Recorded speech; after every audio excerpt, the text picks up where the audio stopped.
First of all ಆ card select ಮಾಡಿದಾರಲ್ಲ ನಿಜವಾಗ್ಲೂ ಸರ್ ನನಗೆ ಅದು ಮೂವಿ ನೋಡೋವಾಗಲೇ ಡಗ್ ಡಗ್ ಡಗ್ ಅಂತಿತ್ತು. ನಾನು ನನ್ನ ಮಗಂಗೆ ಹೇಳಿದೆ, ಏನು ಹೆದರ್ಕೊಂಬೇಡ, ಏನಾಗಲ್ಲ ಅಂತ. ಒಂದು 4-5 ಸಲ ನಾನೇ ಬೆಚ್ಚಿ ಬಿದ್ದುಬಿಟ್ಟೆ. ಸಖತ್ತಾಗಿದೆ. ಎಸ್ಪೆಷಲಿ ಅದೇ ರಿಚರ್ಡ್ ಕ್ಯಾರೆಕ್ಟರ್ ಆ ಕಾಮಿಡಿ ಚೆನ್ನಾಗಿದೆ. ಮತ್ತು ಹೀರೋಯಿನ್ ಅಷ್ಟೇ ಸಖತ್ತಾಗಿ ಮಾಡಿದ್ದಾರೆ. All the best. ಸಖತ್ತಾದ ಮೂವಿ. ಎಲ್ಲರೂ ಬಂದು ಒಂದು ಸಲ ನೋಡಿ. ಮತ್ತು ಫ್ಯಾಮಿಲಿ ಜೊತೆ ಇನ್ನೊಂದು ಸಲ ಬರ್ತೀನಿ. Thank you. All the best. ಈಗ ತಾನೇ ಕಾಡು ಮಳೆ ಸಿನಿಮಾ ನೋಡಿದ್ದೀನಿ. ತುಂಬ ಅದ್ಭುತವಾಗಿ ನಂಗೆ ಮೈನ್ ಈ ಸಿನಿಮಾ ಇಷ್ಟ ಆಗಿದ್ದು ಸ್ಕ್ರೀನ್ ಪ್ಲೇ.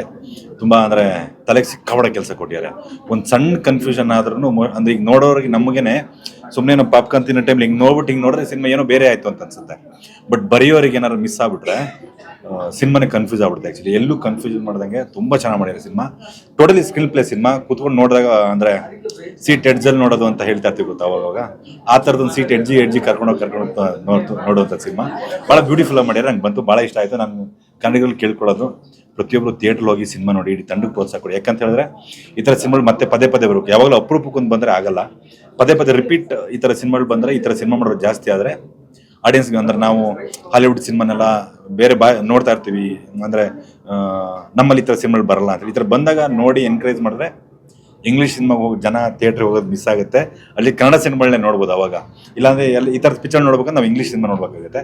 ಈ ಥರ ಸಿನಿಮಾಗೆ ಒಂದು ಸಪೋರ್ಟ್ ಸಿಕ್ಕಿದ್ರೆ ಐ ಥಿಂಕ್ ಎಲ್ಲರೂ ಕನ್ನಡ ಸಿನಿಮಾ ನೋಡ್ತಾರೆ. ಆ ಥರದೊಂದು ಫೀಲ್ಗೆ ನೋಡ್ತಾರೆ. ಆ್ಯಕ್ಟ್ರಸ್ ಐ ಥಿಂಕ್ ಬರೀ ಒಂದಿಬ್ಬರು ನಟರುಗಳನ್ನ ಇಟ್ಕೊಂಡು ಇಡೀ ಸಿನಿಮಾ ಸ್ಕ್ರೀನ್ ಪ್ಲೇ ಮಾಡ್ಕೊಂಡು ಹೋಗೋದಿಲ್ಲ. ಐ ಥಿಂಕ್ ಭಾಳ ಕಷ್ಟ ಅನಿಸುತ್ತೆ. ಅದನ್ನು ಡೈರೆಕ್ಟರ್ ತುಂಬ ಚೆನ್ನಾಗಿ ಮಾಡಿದ್ದಾರೆ. ಕಲಾವಿದರು ಅಷ್ಟೇ, ತುಂಬ ಅದ್ಭುತ. ಹೀರೋ ಅಥವಾ ಹೀರೋಯಿನ್ ಇಬ್ಬರು ಆಗ್ಬೋದು, ತುಂಬ ಅದ್ಭುತ ಆ್ಯಕ್ಟ್ ಮಾಡಿದ್ದಾರೆ. ನನಗಂತೂ ಭಾಳ ಇಷ್ಟ ಆಯಿತು ಸಿನಿಮಾ. ಪ್ರತಿಯೊಬ್ಬ ಕನ್ನಡಿಗರು ಥಿಯೇಟ್ರಿಗೆ ಹೋಗಿ ಸಿನಿಮಾ ನೋಡಿ, ಇಡೀ ತಂಡಕ್ಕೆ ಪ್ರೋತ್ಸಾಹ ಕೊಡಿ. ಯಾಕೆ ಅಂತ ಹೇಳಿದ್ರೆ ಈ ಥರ ಪ್ರಯತ್ನಗಳು ಮತ್ತೆ ಆಗಬೇಕು. ನಾವು ಧೈರ್ಯ ಕೊಟ್ಟರೆ ಮತ್ತೆ ಈ ಥರ ನಟರು ಅಥವಾ ನಟಿಯರು ಅಥವಾ ಡೈರೆಕ್ಟರು, ನಿರ್ಮಾಪಕರು, ಮೇಯ್ನಾಗಿ ನಿರ್ಮಾಪಕರು, ಈ ಥರ ಸಿನಿಮಾ ಮಾಡೋ ನಿರ್ಮಾಪಕರು ಉಳ್ಕೊಂಡ್ರೆ ಈ ಥರ ಬೇರೆ ಮತ್ತೆ ಪ್ರಯತ್ನಗಳಾಗ್ತಿರೋದು. ಈ ಥರ ಪ್ರಯತ್ನಗಳು ಮತ್ತೆ ಆಗ್ತಿರ್ಬೇಕು. ಖಂಡಿತವಾಗ್ಲು ಪ್ರತಿಯೊಬ್ಬರು ನೋಡಿ ಅಂತ ಹೇಳ್ಕೊತೀನಿ ಈ ಸಿನಿಮಾ. ಕಾಡು ಮಳೆ ಸಿನಿಮಾ ಈಗಿನ ನೋಡ್ಕೊಂಬಂದೆ, ಬಹಳ ಚೆನ್ನಾಗಿದೆ. ಎರಡೇ ವಿಷಯ ಹೇಳಬೇಕಂದ್ರೆ ತುಂಬ ವಿಭಿನ್ನವಾಗಿದೆ ಸಿನಿಮಾ. ಆಮೇಲೆ ನಿರ್ದೇಶಕರು ಹೊಸದೇನೋ ಹೇಳಿದ್ದಾರೆ ಈ ಸಿನಿಮಾದಲ್ಲಿ. ಸೊ ನಾನು ಇಲ್ಲಿವರೆಗೂ ಎಷ್ಟು ಸಿನಿಮಾ ನೋಡಿದ್ರು ಕೂಡ ಆ ಸಿನಿಮಾಗೂ ಈ ಸಿನಿಮಾಗೂ ತುಂಬ ಅಂದರೆ ತುಂಬ ವ್ಯತ್ಯಾಸ ಇದೆ. ಬಹಳ ವಿಚಾರಗಳನ್ನ ಹೇಳಿದ್ದಾರೆ. ಈ ಕಾರಣಗಳಿಗಾದರೂ ಪ್ರೇಕ್ಷಕರು ಒಂದ್ಸಲ ಬಂದು ಸಿನಿಮಾ ನೋಡಿ, ಥಿಯೇಟ್ರಲ್ಲೇ ನೋಡಿ, ಕನ್ನಡನ ಸಿನಿಮಾನ ಬೆಳೆಸಿ. Thank you sir. ಎಲ್ರಿಗೂ ನಮಸ್ಕಾರ. ಈಗಷ್ಟೇ ನಮ್ಮ ಮಂಜು ಸಮರ್ಥ ಅವರು ಡೈರೆಕ್ಟ್ ಮಾಡಿದ ಕಾಡು ಮಳೆ ನೋಡಿದೆ. ನಂದು ಅವ್ರದ್ದು ಜರ್ನಿ 2011-12 ಸೀರಿಯಲ್ ಮಾಡ್ತಿದ್ದಾಗ ಅವ್ರು ಕೋ-ಡೈರೆಕ್ಟ್ರಾಗಿ. ಸೊ ಅಲ್ಲಿಂದನೇ ಅವರು ಸ್ವಲ್ಪ ಡಿಫ್ರೆಂಟ್. ಸೀರಿಯಲ್ ಡೈಲಾಗ್ನೇ ಸ್ವಲ್ಪ ಬೇರೆ ಥರ ಹೇಳೋದು. ಸೊ ಈ ಸಿನಿಮಾನೂ ಅದೇ ಥರ ಇದೆ. ನನಗೇನು ಅನಿಸ್ತು ಅಂದರೆ, ಈ ಓವರಾಲ್ ಈ ಸಿನಿಮಾ ನೋಡಿದಾಗ ನಾವು ಒಂದು ಸೆಟ್ ಆಫ್ ಮೈಂಡಿಗೆ ಸೆಟ್ ಆಗಿದ್ದೀವಿ. ಪೋಸ್ಟರ್ ಹಾಕಿದ್ರೆ ಇವ್ರು ಈ ರೋಲ್ ಮಾಡಿರ್ಬೋದು, ಇವ್ರು ವಿಲನ್ನು, ಇವ್ರು ಕಾಮಿಡಿ, ಈ ಜಾನರು ಅಂತ. ಇದು ಯಾವ ಜಾನರ್ ಅನ್ನೋದು ಹೇಳೋದು ಕಷ್ಟ.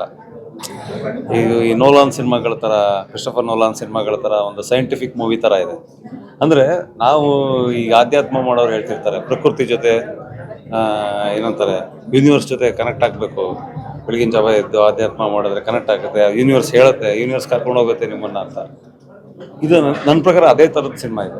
ಅಂದರೆ ನಾವು ಈ ಯೂನಿವರ್ಸ್ ಅಂದರೆ ಈ ಪ್ರಕೃತಿನ ಇಟ್ಕೊಂಡು ಹೆಚ್ಚು ಕಥೆಗಳು ಬಂದಿಲ್ಲ. ಈ ನಾವು ಪೂರ್ಣಚಂದ್ರ ತೇಜಸ್ವಿ ಅವರು ಕಾಡನ್ನು ಓದಿದ್ರೆ ಅವ್ರು ಏನೇನು ಹೇಳ್ತಾರೆ, ಏನೋ ಹೋಗ್ತಿತ್ತು, ಅದೇನೋ ನೋಡ್ತಿತ್ತು, ನರಿ ನೋಡಿ ನಕ್ತು ಅಂತಾರೆ. ನರಿ ಹೆಂಗೆ ನಗುತ್ತೆ ಗೊತ್ತಿಲ್ಲ ನನಗೆ. ನಾಯಿ ನಕ್ತು, ನಾಯಿ ಖುಷಿ ಪಡ್ದು ಹೆಂಗೆ ಗೊತ್ತಾಗಲ್ಲ ಅದು. ಸೊ ಆ ರೀತಿ ಒಂದು ಕಾಡನ್ನು ಇಟ್ಕೊಂಡು, ಕಾಡೇ ಒಂದು ವಿಸ್ಮಯ. ಅದಕ್ಕೆ ಎಲ್ಲರೂ ದೇವ್ರ ಕಾಡು ಅನ್ನೋದು. ಸೊ ಆ ಕಾಡನ್ನು ಇಟ್ಕೊಂಡು ಒಂದೆರಡು ಪಾತ್ರ ಇಟ್ಕೊಂಡು, ಅದು ಯಾವುದೋ ಒಂದು ಸೈಂಟಿಫಿಕ್ ಥಿಯರಿ ಇಟ್ಕೊಂಡು ನಮ್ಮ ಕರ್ನಾಟಕದ ಕಾಡಲ್ಲಿ ಒಂದು ಅದ್ಭುತವಾದ ಒಂದು ಸಿನಿಮಾ ಮಾಡಿದ್ದಾರೆ. ಅಂದರೆ ಇದನ್ನ ನೋಡೋಕ್ಕೆ ಒಂದು ಬೇರೆ ಥಾಟಲ್ಲಿ ಬರಬೇಕು ಥಿಯೇಟ್ರಿಗೆ. ನಾನು ಹೇಳೋದು ರಿಕ್ವೆಸ್ಟ್ ಅಷ್ಟೇ. ಈಗ ಮಾಮೂಲಿ ಸಿನಿಮಾ ಅಲ್ಲ ಇದು. ನಿಮ್ಗೆ ಅರ್ಧ ಗಂಟೆಗೆ ಒಂದು ಹಾಡು ಬರಲ್ಲ, 20 ನಿಮಿಷಕ್ಕೆ ಒಂದು ಫೈಟ್ ಬರಲ್ಲ. ಸೊ ಇದು ಬೇರೆದೇ ಹೇಳುತ್ತೆ. ಬೇರೆದೇ ಮೈಂಡ್ ಸೆಟ್ಟಲ್ಲಿ ಬನ್ನಿ, ಎಂಜಾಯ್ ಮಾಡಿ ಅನ್ನಲ್ಲ, ನಿಮ್ಮ ತಲೆಗೆ ಒಂದಿಷ್ಟು ಇದು ಬಿಡುತ್ತೆ. ಮೇ ಬಿ ಈ ಥಾಟ್ಸನ್ನು ನಾವೆಲ್ಲ ಕಾಡ್ಗೆ ಹೋದಾಗ ಅಪ್ಲೈ ಮಾಡ್ಬೋದೇನೋ, ಸಿಗಾಕೊಂಡ್ರಲ್ಲ. ಸೊ ಆ ಥರದ್ದೊಂದು ಸಿನಿಮಾ. All the best. ನೋಡಿ, ಹಾಗೆ ಪ್ರಮೋಟು ಮಾಡಿ. ಒಂದೊಳ್ಳೆ ಸಿನಿಮಾ ಕಾಡು ಮಳೆ. ಕನ್ನಡದಲ್ಲಿ ಫಸ್ಟ್ ಟೈಮ್ ಇಂಥ ಒಂದು ಮೂವಿ ಬಂದಿರೋದು, ಬಟ್ ಐ ಆಮ್ ಶ್ಯೂರ್ ಕನ್ನಡದಲ್ಲಿ ಮಾತ್ರ ಅಲ್ಲ, ಇನ್ನು ಮುಂದಕ್ಕೆ ಯಾವುದೇ ಲ್ಯಾಂಗ್ವೇಜಸಲ್ಲೂ ಇಂಥ ಒಂದು ಮೂವಿ ಬರೋದು ತುಂಬಾ ಕಷ್ಟ. ಇಂಥ ಒಂದು ಸ್ಪೆಷಲ್ ಕಾನ್ಸೆಪ್ಟ್, ಸಿನಿಮಾಟೋಗ್ರಫಿ ಆಗಿರ್ಬೋದು, ಮ್ಯೂಸಿಕ್ ಆಗಿರ್ಬೋದು, ಆ ಒಂದು ಕಥೆ ಆಗಿರ್ಬೋದು, ಥ್ರಿಲ್ ಆಗಿರ್ಬೋದು, everything is very fantastic. So ಈ ಚಿತ್ರವನ್ನು ಯಾರು ಕೂಡ ಮಿಸ್ ಮಾಡದೆ ಆದಷ್ಟು ಬೇಗ ಹೋಗಿ ನೋಡಿ. It's in theatres near you. Thank you so much. ಕಾಡು ಮಳೆ. ನಾನು ಚಿಕ್ಕಂದಿನಿಂದನೂ ಮಲೆನಾಡು ಏರಿಯಾದವನು, ಕಾಡಲ್ಲೇ ಬೆಳೆದಿರೋನು. ಈಗ ಮತ್ತೆ ವಾಪಸ್ ಕಾಡಿಗೆ ಹೋಗೋದಕ್ಕೆ ಹೆದರಿಕೆ ಆಗುತ್ತೆ. ಸಿನಿಮಾ ಟೆಕ್ನಿಕಲಿ ಬಹಳ ಚೆನ್ನಾಗಿದೆ. ನಿರ್ದೇಶನ ಮತ್ತು camera work, music, editing, acting ಎಲ್ಲದೂ ಚೆನ್ನಾಗಿದೆ. ಸಿನಿಮಾ ಕೂತ್ಕೊಂಡು ನೋಡೋ ಥರ ಹಿಡಿದು ಕೂರಿಸುತ್ತೆ. ಒಂಥರ ಇದು ಸೈಂಟಿಫಿಕ್ ಮೂವಿನೂ ಹೌದು. ತಲೆಗೆ ತುಂಬ ಕೆಲಸ ಕೊಡುತ್ತೆ. ನಾವು ಯೋಚನೆ ಮಾಡಬೇಕು, ಇಲ್ಯೂಷನ್ನು, ಹ್ಯಾಲುಸಿನೇಷನ್ನು, ಆಮೇಲೆ ಭ್ರಮೆಗಳು ಇವೆಲ್ಲ ಇದೆ. ಅದನ್ನು ಅನುಭವಿಸಿದಾಗ ಅನಿಸುತ್ತೆ ನಮಗೆ, ಇದಿರ್ಬೋದು, ಹೀಗಿರ್ಬೋದು ಅಂತ. ಬಟ್ ಏನಂತಂದರೆ ಹೋದ್ಮೇಲೆ ನಾವು ಈ ಸಿನಿಮಾ ಬಗ್ಗೆನೇ ಯೋಚನೆ ಮಾಡ್ಕೊಳ್ತಾ ಇರಬೇಕಾಗುತ್ತೆ. ಯಾಕೆಂದರೆ ನಾವು ಹಾಗೆ ಸೈಂಟಿಫಿಕ್ಕಾಗಿ ಯೋಚನೆ ಮಾಡಬೇಕು ಸಿನಿಮಾ. ಸೊ ಭಾಳ ಡಿಫ್ರೆಂಟ್ ಆಗಿದೆ, ಹಿಡಿಸ್ಕೊಳಿಸುತ್ತೆ ಸಿನಿಮಾ. ಒಟ್ಟಲ್ಲಿ ಇನ್ನೊಂದು ಸರಿ ನೋಡೋಣ ಅನ್ನೋ ಪರಿಸ್ಥಿತಿಲಿ ಇದೀನಿ. Thank you. 3 years ಬ್ಯಾಕೇನೆ ಟ್ರೈಲರ್ ನೋಡಿದ್ವಿ. ಟ್ರೈಲರ್ ನೋಡಿದಾಗ್ಲೇ ಅನಿಸಿತ್ತು ಈ ಮೂವಿ ನೋಡಲೇಬೇಕು. ಬಿಕಾಸ್ ಕನ್ನಡದಲ್ಲಿ ಈ ಥರ ಒಂದು ಏನೋ ಎಫೆಕ್ಟ್ ಮೀನ್ಸ್ ಸೈನ್ಸ್ ಫಿಕ್ಷನ್ ಬರೋದೇ ರೇರು, ಬಟ್ ಇದು ಮಾಡಿದ್ದಾರೆ ಅಂತ ಹೇಳಿ ಅವಾಗಿಂದ ಸರ್ಚ್ ಮಾಡಿದ್ದೆ ಯಾವಾಗ ರಿಲೀಸ್ ಆಗುತ್ತೋ ಏನೋ ಅಂತ ಹೇಳಿ. ಬಟ್ ಏನೋ ಮಿಸ್ ಆಗೋಯ್ತು ಅಂದ್ಕೊಂಡಿದ್ದೆ. ಇವತ್ತು ಜಸ್ಟ್ ಹಿಂಗೆ ಏನೋ ರೀಲ್ಸ್ ನೋಡ್ಬೇಕಾದ್ರೆ ಶೇರ್ ಮಾಡಿ ರಿಲೀಸ್ ಆಗಿದೆ ಅಂತ ಗೊತ್ತಾಗುತ್ತೆ. ತಕ್ಷಣ 1 hour ಬ್ಯಾಕ್ ಬುಕ್ ಮಾಡಿ ಬಂದಿದ್ದು. ಬಟ್ ರಿಲೀಸ್ ಆಗಕ್ಕೆ ಅದೇನು 3 years ಗೊತ್ತಿಲ್ಲ. But what ever they have done ತುಂಬ ಚೆನ್ನಾಗಿ ಮಾಡಿದ್ದಾರೆ. ಈ ಕನ್ನಡದಲ್ಲಿ ಈ ಥರ ಮೂವಿಗಳು ಬರಬೇಕು ಅಂದರೆ ಎಲ್ಲರೂ ಬಂದು ನೋಡಿ. ಫಸ್ಟು ಥಿಯೇಟ್ರಲ್ಲೇ ಬಂದು ನೋಡಿ. OTTಗೆ ಬರುತ್ತೆ ಆಮೇಲೆ ನೋಡೋಣ ಎಲ್ಲ ಬೇಡ, ಥಿಯೇಟ್ರಿಗೆ ಬಂದು ನೋಡಿ. ಆ ಥಿಯೇಟರ್ಗೆ ಬಂದು ನೋಡಿದ್ರೆ effect, then nature, presence of mind ಗೊತ್ತಾಗುತ್ತೆ. ಯಾಕಂದರೆ ಸ್ವಲ್ಪ ಕಾನ್ಸಂಟ್ರೇಟ್ ಮಾಡಿ ನೋಡಬೇಕು ಎಲ್ಲ ಸೀನ್ಗಳು ಎಲ್ಲಿಂದ ಎಲ್ಲಿಗೆ ಲಿಂಕ್ ಇದೆ ಅಂತ. ಸೊ ಎಲ್ಲರೂ ಥಿಯೇಟರ್ಗೆ ಬಂದು ನೋಡಿ, ತುಂಬ ಚೆನ್ನಾಗಿದೆ ಫಿಲಮ್. ತುಂಬ ಖುಷಿ ಆಗ್ತಾ ಇದೆ ಆ್ಯಕ್ಚುಲಿ. ಹೊಸ ಪ್ರಯತ್ನಕ್ಕೆ ಒಂದು ಬೂಸ್ಟ್ ಸಿಗುತ್ತೆ. ಜನ ಈ ರೀತಿ ರೆಸ್ಪಾನ್ಸ್ ಕೊಟ್ಟರೆ, ಆಮೇಲೆ ನಮ್ಮ ಸ್ನೇಹಿತರು ಯಾವ್ದು ನೋಡಬೇಕು, ಇದಕ್ಕೆ ನೋಡಬೇಕು. ಆಯಿತು, ತುಂಬ ಖುಷಿ ಆಗ್ತಾ ಇದೆ. ಜನ ಈ ರೀತಿ ರೆಸ್ಪಾನ್ಸ್ ಕೊಡ್ತಾ ಇದ್ದಾರೆ ಒಂದು ಹೊಸ ಕಾನ್ಸೆಪ್ಟ್ಗೆ. ಅದಕ್ಕಿಂತ ಹೆಚ್ಚಾಗಿ ನಮ್ಮ ಸ್ನೇಹಿತರು ಯಾರ್ಯಾರು ಬಂದಿದ್ರು ಎಲ್ಲರಿಗೂ ಖುಷಿಯಾಗಿದೆ. ಇದ್ರ ಬಗ್ಗೆ ಮಾತಾಡ್ತಿದ್ದಾರೆ. ಒಂದು ಹೊಸ ಪ್ರಯತ್ನಕ್ಕೆ ಈ ರೀತಿ ಮಾತುಗಳನ್ನ ಕೇಳಿದಾಗ ನಮಗೊಂದು ಖುಷಿ, ಅದಕ್ಕಿಂತ ಬೂಸ್ಟ್ ಸಿಗುತ್ತೆ.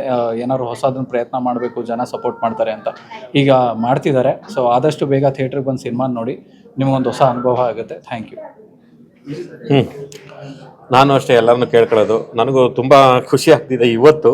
ಸೊ ಎಲ್ಲ ಸೆಲೆಬ್ರಿಟಿಗಳು ಬಂದು ಸಿನಿಮಾ ನೋಡಿದ್ದಾರೆ, ಎಲ್ಲ ತುಂಬ ಚೆನ್ನಾಗಿ ಮಾತಾಡ್ತಾ ಇದ್ದಾರೆ ಸಿನಿಮಾ ಬಗ್ಗೆ. ಸೊ ಇದೇ ಎಲ್ಲ ಜನಗಳಿಗೂ ರೀಚ್ ಆಗಿ ಎಲ್ಲರೂ ಬಂದು ಸಿನಿಮಾ ನೋಡಿದ್ರೆ ನನಗೆ ಇನ್ನೂ ತುಂಬ ಖುಷಿ ಆಗುತ್ತೆ.